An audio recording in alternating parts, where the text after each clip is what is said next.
In just a moment, X-1. But first, some of the funniest situations you've ever witnessed occur every Wednesday night when the devilish imagination of MC Jack Bailey sets to work on NBC's Truth or Consequences. You won't believe it until you hear it, so listen in tomorrow. Then another laugh session is in store later on with the wise and witty Groucho Marx as he and contestants play You Bet Your Life. While for the melodic note in your Wednesday evening schedule, it's music and fun on Airtime with Giselle McKenzie. And now, stay tuned for X-1.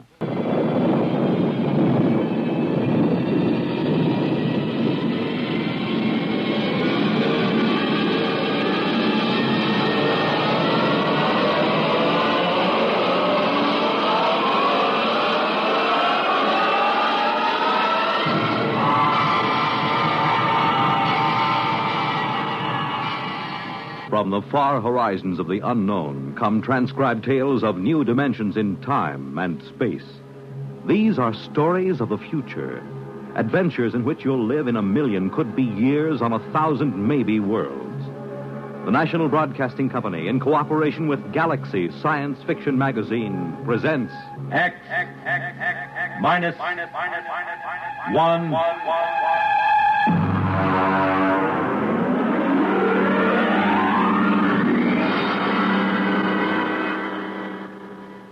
Tonight, Hallucination Orbit by J.T. McIntosh.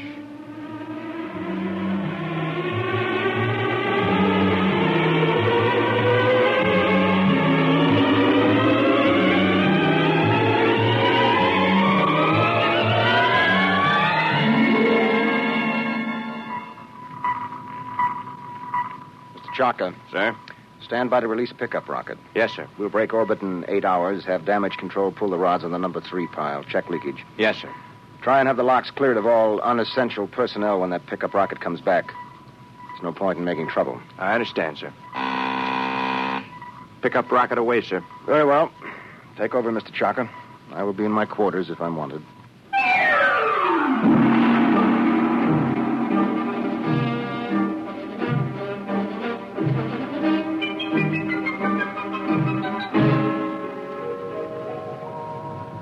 Well, now then, Mr. Danbury, make yourself comfortable. Why, thank you, Captain. You care for a drink? Scotch in that bulb, bourbon in the other. No, thank you. I can't get quite used to squirting liquor from a rubber bulb as if I were oiling a bearing. Well, you'd have a devil of a time pouring from a bottle in free fall. Well, how are you enjoying your trip? It's very interesting. It was very nice of you to give me a lift. You know, it would have been 8 months before another ship came along. A whole lot more than that with the main Pluto beam station out. Probably 8 years. Really? That long? I thought the whole run to Pluto was under 18 months. Yes, it is when the beam is running. You see, Mr. Danbury, we left Earth 27 days after the beam broadcast from Pluto station broke. We've been spaceborne close to 6 years. I suppose that's why you're on orbit around this planet, picking up supplies or something, eh? Oh. This is a standard pickup for the space beam service. We sent a rocket down to take off a man who's been the only inhabitant of this planet for a little over 2 years. Well, I expect he'll be glad to see you. Well, there's no telling. I know I would. After 2 years of duty, Mr. Danbury, you might not know anything. Oh, psychiatric troubles? Solitosis. It's from the Latin, solace, alone. Is that much of a problem? Only in space. Here, look.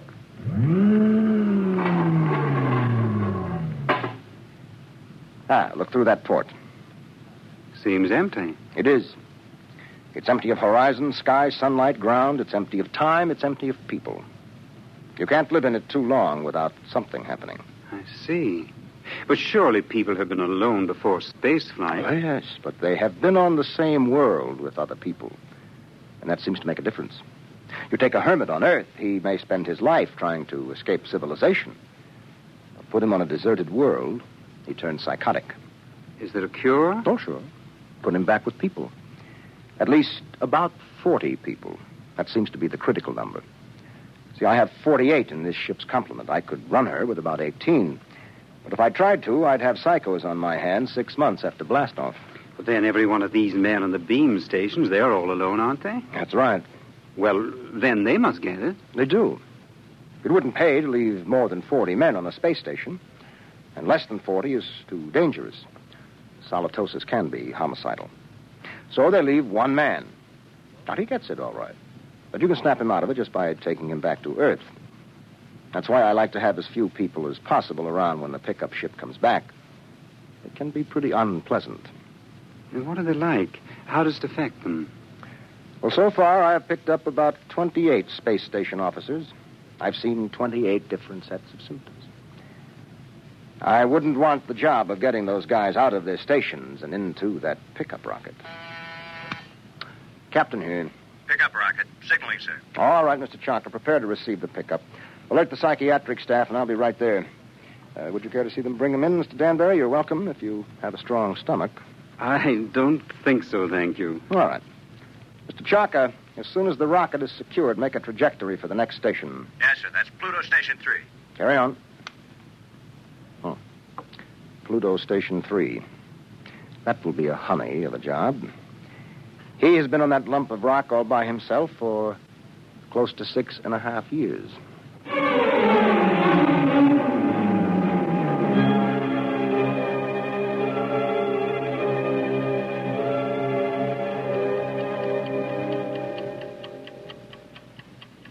Pluto Station 3, Daily Report, Colin Ord, Space Officer.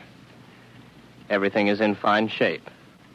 Through my port, I can see Mars, Earth, Saturn, Mercury. That little devil, he's hiding behind the sun. He's been quite furtive lately. Why I'm required to record this report every day escapes me, because it's quite obvious to any empty-headed brass hat at the central office that not a word of this has been worth the tape it's been recorded on for the last 5.5 years. But if it amuses you gentlemen to hear me wander, after all, you are paying for the tape. Which gives me a fine thought. I'm going to set the pickups through the whole station and leave the tape running. That'll give you a daily report all day, so keep on listening. Right now, I have the distinct impression that Earth is winking at me. A rather suggestive, lewd wink. It helps to see the planets, doesn't it? Oh, I thought you were reading. I was.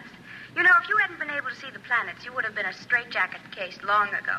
Well, who knows I'm not one now. You don't, anyway. Well, I think that so long as you talk sanely about madness, you can't be so far gone. It's out there somewhere, isn't it? The rescue ship. Somewhere. How long now, Colin? Where could they be now if they started whenever the beam failed? I haven't worked it out since the last time you asked, but they could be very close. Well, if the beam hadn't failed, they would have been here long ago, wouldn't they? Oh, sure. 11 months with the beam, over 6 years without it.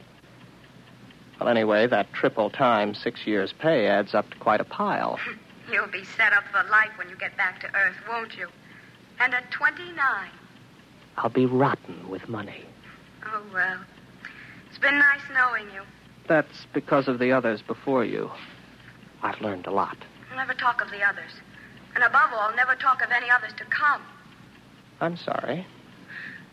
Would you like to play chess? It's a long time since we did. I don't think so, not anymore. I'm a little tired of chess. Oh, I know. I understand. I won't bother you. I'll go to my room, Colin. Well, don't get upset. I'm not. I understand. You're just tired of chess. You still listening, gentlemen? That last few minutes might have been a little confusing. You'd like to know who I was talking to, wouldn't you? I'm afraid you can't hear her on the tape.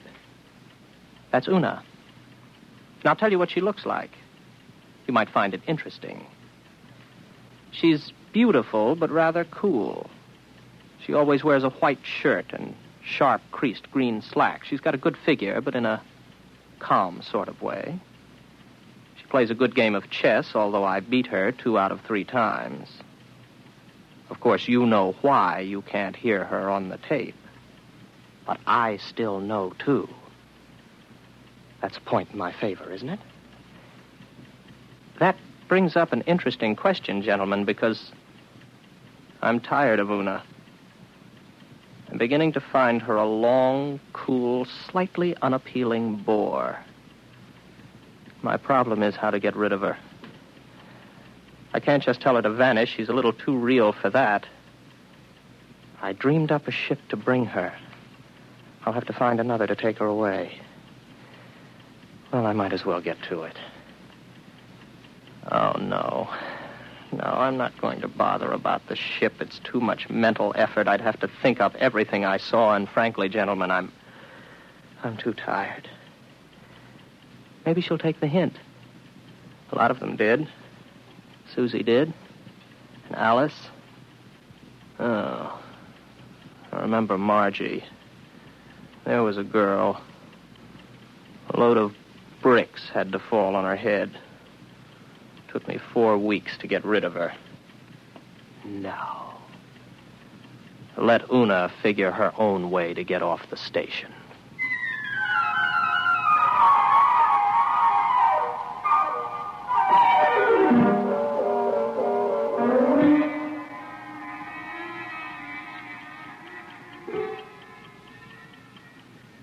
Well, she's gone. I thought she might. Her ship's gone, too. Well, all in all, I don't think Una was really very satisfactory. One of these days, I'll start believing in them, and I'll be really gone. Well, if I activate the main screens now, I'll see a ship coming in to land pretty soon. Every once in a while, I have a thought that when the ship really comes, I'll think it's make-believe. Yes, there it is. A small ship curving in for a landing. I suppose I could check on the detectors. I know they register anybody within 100,000 miles, but I don't bother checking them anymore because someday the moment will come when I check the detectors. And I'll see just what I want to see. Well, the ship's coming in for a landing now. I'll go out to meet it. I'm rather interested to find out what the explanation will be for the girl. Naturally, it will be a girl.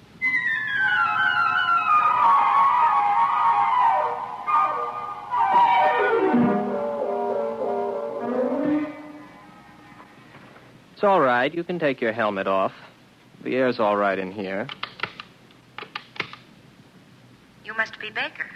Oh, good heavens, no. Baker was before me here. You can't be one of his dreams 7 years late. I'm Ord, Colin Ord. Before we go any further, just how does solitosis affect you? Well, that's new. None of them ever asked that before.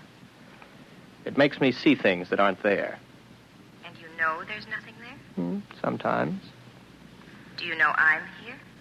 I'm making a point of not wondering about it. Well, one thing you can be sure of. This. Do you see this? This is a gun. I just want you to know I'm not heaven's little gift to lonely space station officers. Is that clear? Oh, yes. Yes. What's your name? Elsa Cutterline. You want to know why I'm here, of course. Not particularly. What? Well, that's always the weakest part of the story. I don't like to press it.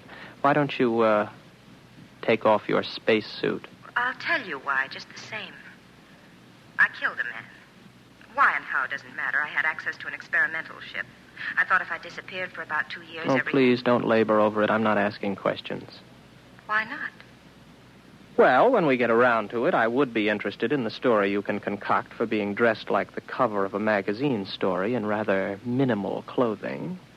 It's been years since I thought up anything like that. You must be a throwback. What are you talking about? You know, you're going to have a tough time with that gun when you get tired of holding it. It's a heavy gun. How long do you think it'll be before I take it from you? After all, you have to sleep. There's no door in the station you can lock that I can't get in. I know. I just wanted to make sure you weren't violent. I think I can get on with you, Ort. Yes, I see. The question is, my dear, whether you're real or not. Well, don't I look real? Oh, yes, but that doesn't prove anything. As a matter of fact, the realer you look, the worse off I might be. But then there still is the remote possibility that you might actually have killed someone and decided to hide out on a space station. Shall I tell you something else, Elsa? What? I'm suddenly tired of the whole business. Breathes there a man with soul so dead, I'm sure you know the rest of it. I would suddenly like to have enough people around me so that I could be sane. I would like to find women as part of life instead of having them pop up here from the depths of my rather pornographic subconscious. But you've shaken me, Elsa. 24 hours ago, I was congratulating myself that solitosis hadn't really gotten me. But now I don't know. Just don't try anything funny, or you'll find out whether I'm real. The hard way. Any way is the hard way. First, I'll go out and have a look at your ship.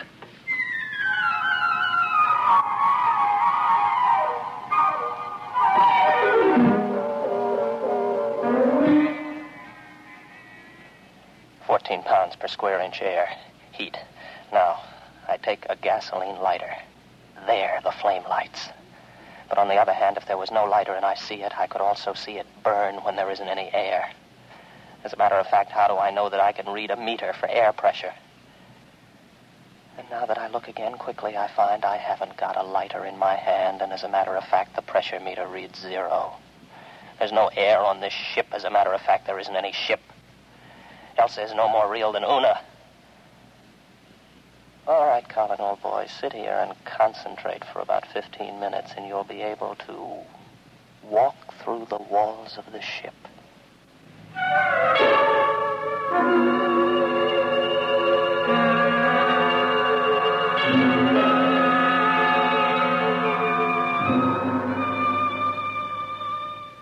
Well, what did you find out there? You'd better leave. It was a mistake your coming here. I'm sorry. No, don't come any closer to me. Put down the gun. Keep back. I'm warning you. Keep back. You see, it's no use. Oh, you're a good shot. You got me right between the eyes, but I couldn't feel a thing. I can't let myself be shot now, can I? Give that to me. There. Now remember, if you shoot me, nothing happens. But if I shoot you, you die. Do you know that? Yes, I know that. I'll give you about 20 minutes to get that overstuffed figure back into that spacesuit and get off my planet. Frankly, I'm getting tired of hallucinations. Tired. Give me back my gun. No. I'll keep that. After a while, I'll put it in a drawer. It'll stay there until I forget it. Then there won't be any gun anymore. From now on, my overblown figment, there will be no more Elsas or Susies or Margies. I am not going to give in to solitosis. Maybe I'll bring Una back. At least she could play chess.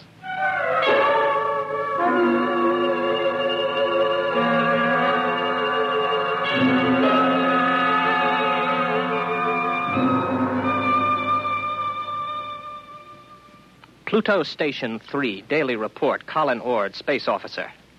Gentlemen, I have successfully fought off solitosis for 2 days, and I have been alone. However, I'm afraid I'll lose as I watch my main scope now. I see a ship coming in again. I wonder what this one will be like. It's a launch from a larger spaceship. Maybe a lifeboat. Dorothy came in a lifeboat. I wonder what this one will be like. I've got to find out when she comes whether she's real. That's the key, as long as I know if she's real. When I don't care anymore, that's when it's really got me. The ship's down now. There she comes out of the airlock. I've got to find out whether she's real.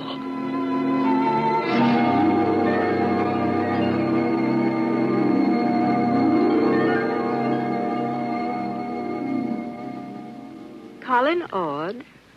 That's right. I'm Dr. Lynn of 4-Star Lines. Marilyn Lynn. Oh, well, very pretty. Are you going to tell me your story now, or do I have to wait? I'm not going to tell you anything till I've found out a little more about you. Well, you're an improvement on the last one. At least you're young and beautiful, and you're not fantastic, and you look intelligent. What do you mean? Don't worry about me. I see things that aren't there. Particularly people. Oh, so you don't believe I'm here? Would you? If you were me? Do you know I'm not here? No, that comes with time. At least it always has so far. You mean you've always proved to yourself that your visitors were mere fantasy? With a struggle. Interesting. Controlled solitosis. I never heard of it before. It's a pleasure to meet you, Mr. Ord. No, that doesn't make you real. They all say that. Why should I want to make you accept me as real? I don't know. But they all do. When will you know? Oh, I can't say. Maybe in 5 minutes.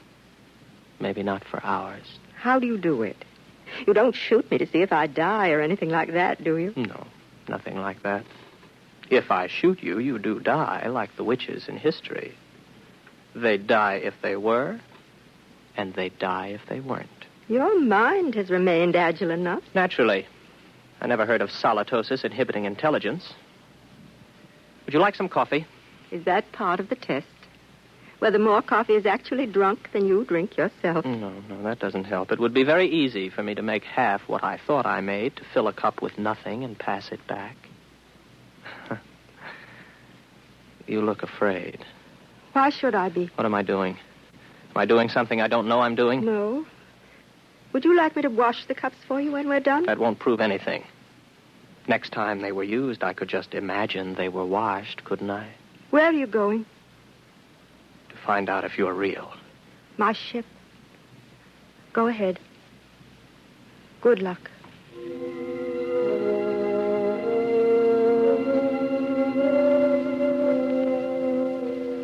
What's she afraid about? Something I said. None of the others were really afraid of me. I can't tell yet. Nothing's happened. The meters all read 15 pounds to the square inch air pressure, but that's no good. I can't tell if I'm reading them at all. Oh. Well, the wall's solid enough. My hand hurts. That doesn't prove anything. Supposing I open my faceplate. If there's no ship and no air... All right, my faceplate's open. I'm breathing air. But then again, on the other hand, my faceplate may still be closed. Maybe I only think it's open. I can't tell. I can't tell that she isn't real. That means it's finally gotten me. It gets everyone. I don't really know if anything's real, if I'm real, if this space station is real, the planet, the universe, the galaxy. Maybe all life is in my mind. I think. Therefore I am. Yes, I remember that from school. Oh, I'm tired. I got to get back to the station. Very tired. Close my faceplate, if I ever opened it. To get back to the station. Got a headache. Terrible headache. I'm very tired.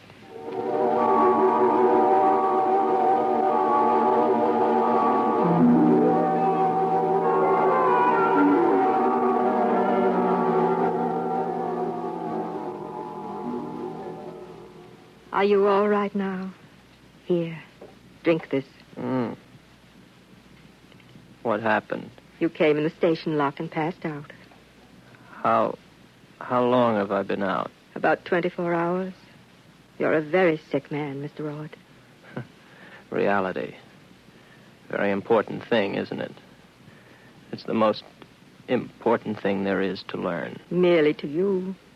Solitosis naturally affects what matters most to the individual, but we needn't talk about that. But I know now. You're not real. You can't be, even though I feel you are. How did you decide that? I couldn't prove you weren't, not on your ship.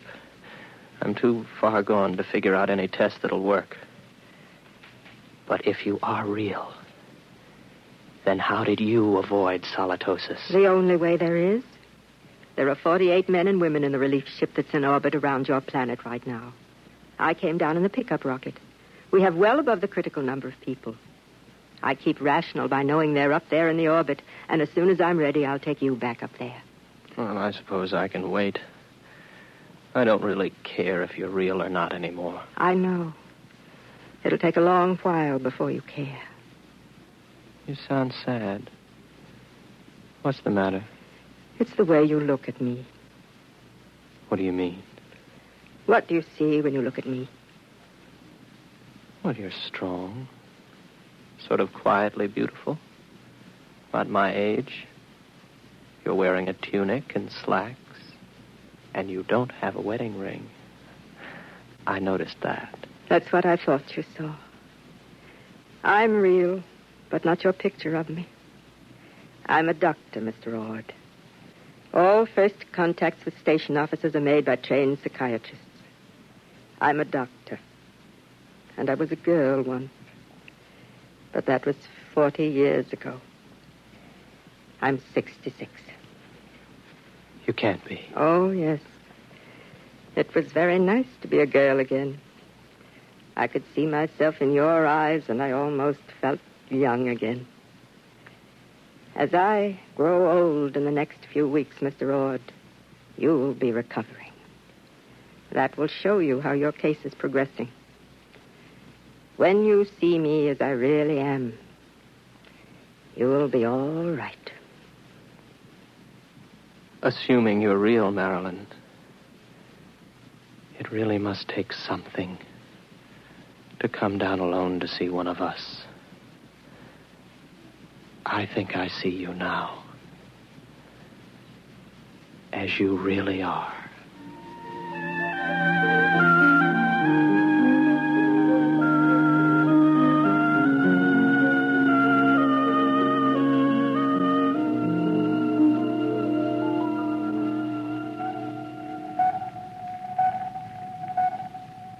Captain, Yes, Mr. Chaka. pickup rocket all secured from Pluto number 3.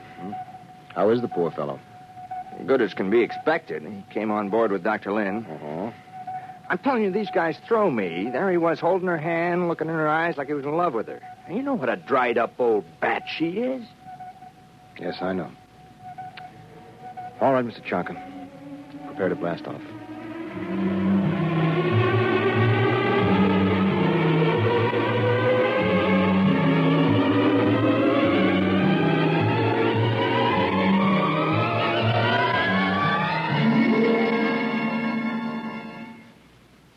You have just heard X-1, presented by the National Broadcasting Company in cooperation with Galaxy Science Fiction Magazine, which this month features the Willie Lay column, Mutant of the Iron Horse, describing monorail railroads of the past and future. Galaxy Magazine, on your newsstand today. Tonight, by transcription, X-1 has brought you Hallucination Orbit, a story from the pages of Galaxy written by J.T. McIntosh and adapted for radio by Ernest Kenoy. Featured in the cast were William Redfield, John Larkin, Vera Allen, John Moore, Terry Keane, Dick Hamilton, and Hope Rissman. Your announcer, Fred Collins. X-1 was directed by Daniel Sutter and is an NBC Radio Network production.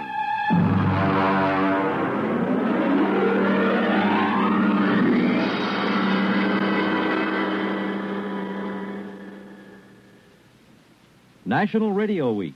Recollections at 30 salutes Radio Tonight on NBC.